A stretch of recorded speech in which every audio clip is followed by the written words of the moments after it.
How to make a flat image using PowerPoint. Okay, gagawin natin itong flip na ginawa ko kanina. Paano natin gawin yan? Okay, let's start sa slide. Okay, lagyan muna natin ng color yung ating slide bago natin magawa ng flat image. Paano yon? Dito sa design. Sa format background po.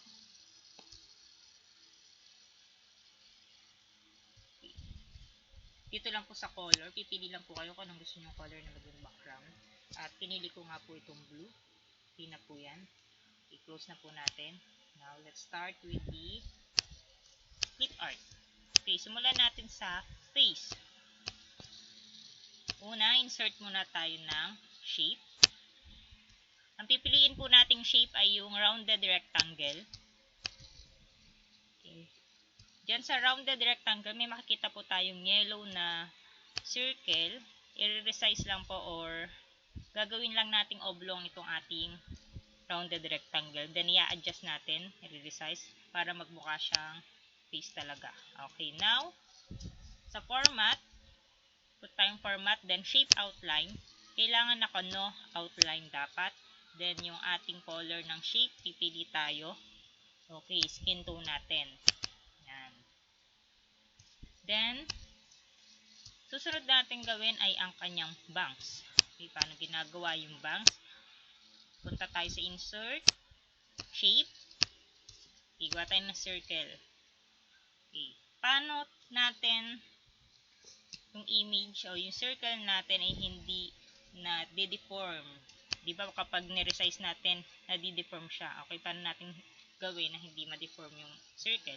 Okay, ang gagawin nyo lang is hold yung shift, then drag.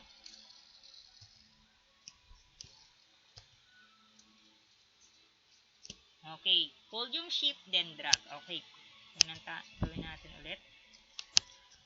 Huwag na tayong circle. Then mag-add pa ulit tayo ng isang circle.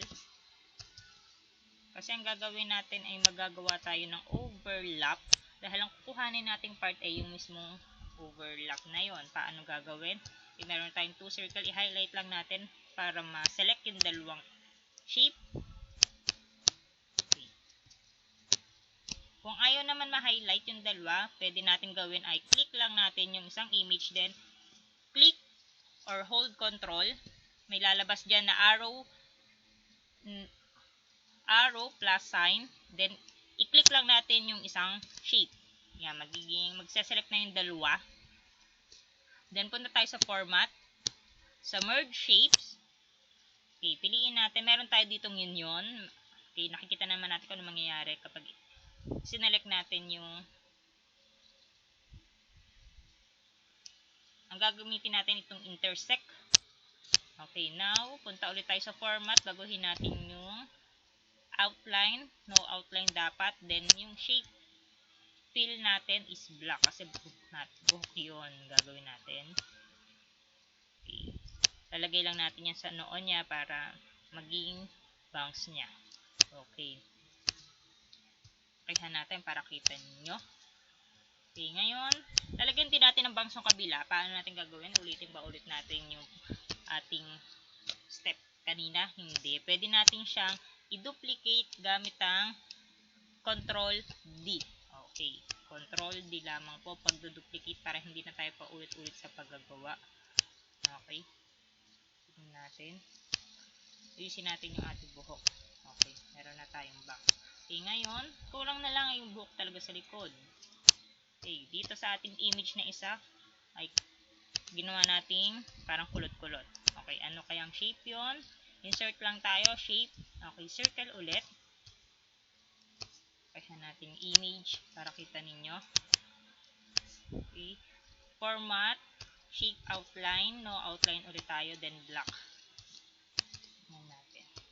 I-resize natin gamit ang shift. I-hold natin ang shift, then drag. Okay, then duplicate lang natin to para hindi na tayo magawa ng circle. Control D. Control D. Okay, dun sa kabilang side, Control D ulit. Then, Control D. Ayusin natin yung buhok. Pinapansin ninyo na masyado ng taklob yung ating face. So, itong ating isang circle sa baba ay isaset natin o isasend natin to back, send to back. Okay, para hindi kita yan. Para hindi matakluban yung ating mga mukha. Itong kabilang side din, yung nasa babang circle, isasend to back din natin. Para ang makita lang ay yung bangs niya. Kasi natin yung pagka-bangs. I-gilid pa ulit natin para maganda. Okay, next step is yung kanyang ears. Okay, tignan natin. Select ulit tayo, insert ulit tayo, then shape, circle. Okay, punta ulit tayo sa format, then shape outline, na outline, then color, skin tone, katulad ng kanina. Then, i-duplicate natin, Control D. Okay, dun sa dinuplicate natin, baguhin natin ang kulay na mas darker. Then, paliitin natin. Okay, then ilagay natin doon sa loob na circle. Ngayon, itong dalawang shape na to kailangan nating maging one image. Dalawa kasi yan eh. O yan. Paano natin gagawin yon? Okay, highlight lang natin. Then format, punta tayo dun sa group. Okay, isang image na siya. Hindi na siya maghihiwalay. Okay, now, lagay na natin yan sa kanyang tenga. I-resize natin. Hold shift, then drag.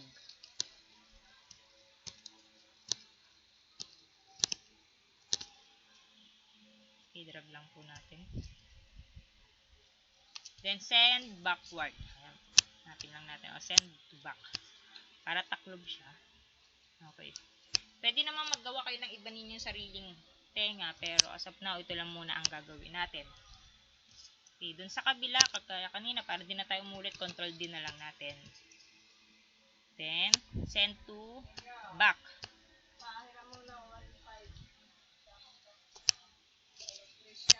Nandun sa pitaka. Okay, next, punta na tayo sa paggawa ng eyes. Okay, dalawang mata. Insert lang ulit tayo. Circle. Format, shape outline, na outline. Gawin natin white, yung color niya. Then, duplicate natin. Control D lang natin. Then, palitan natin ng color. Gawin natin black. Then, resize natin. Gawin natin mas maliit. Okay na to. Okay, may iba't iba naman tayong type ng eyes. Pero ito lang muna sa ngayon ang gagawin ko. Okay, next, highlight natin. Kasi, i-group natin siya as one. Format, group. Okay, isang image na lang siya. I-resize natin.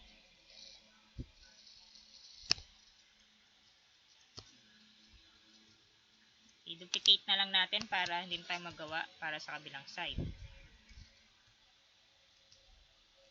Okay, para sa nose naman po, insert ulit, shape. Gawin natin itong curve line.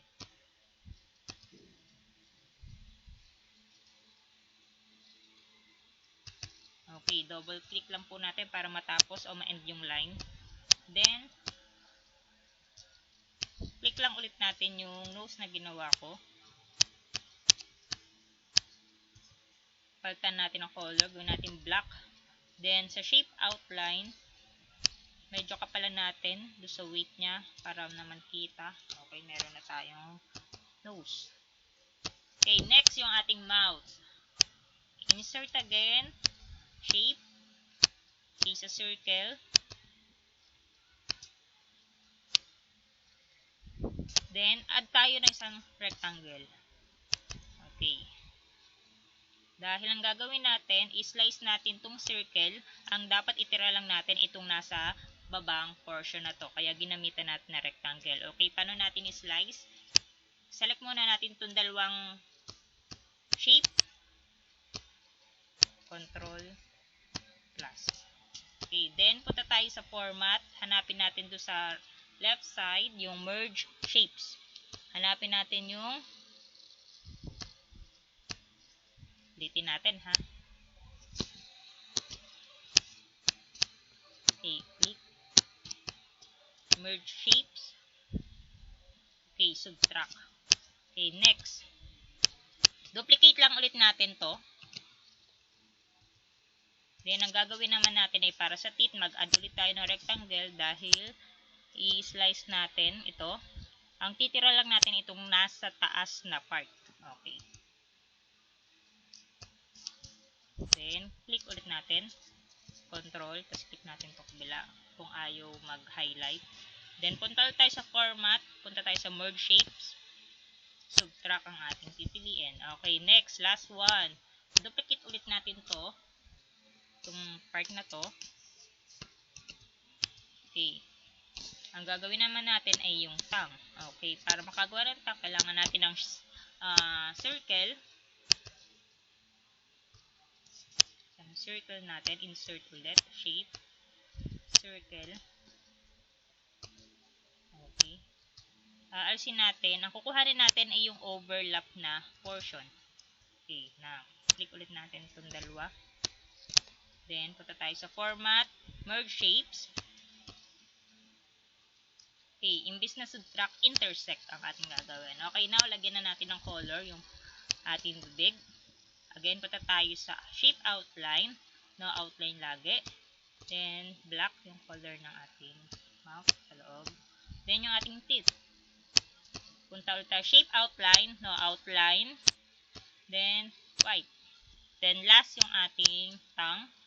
Shape outline, no outline dapat ang inyong pipiliin, and then red. Okay, pag samasamahin na natin to, okay, lakihan nga natin para kita ninyo. Okay, then yung teeth natin. Okay, ngayon, gagawin natin siya, i-group natin siya as one, kaya dapat i-highlight natin yung tatlong shape. Format, group. Okay, para isang image na lang siya. Now, meron na tayong mouth. Size na lang natin to para maging proportion siya dun sa kanyang mukha. Okay, next step is yung katawan. First, gawin muna natin, Control A muna natin para pag sumasamahin natin yung isang buong mukha. Format tayo, then group natin. Okay, para isang image na lang siya. Okay, next yung ating katawan na. Insert tayo ulit. Punta tayo sa shape. Okay, yung ating rounded rectangle ang ating gagamitin ulit. Okay, dun sa yellow na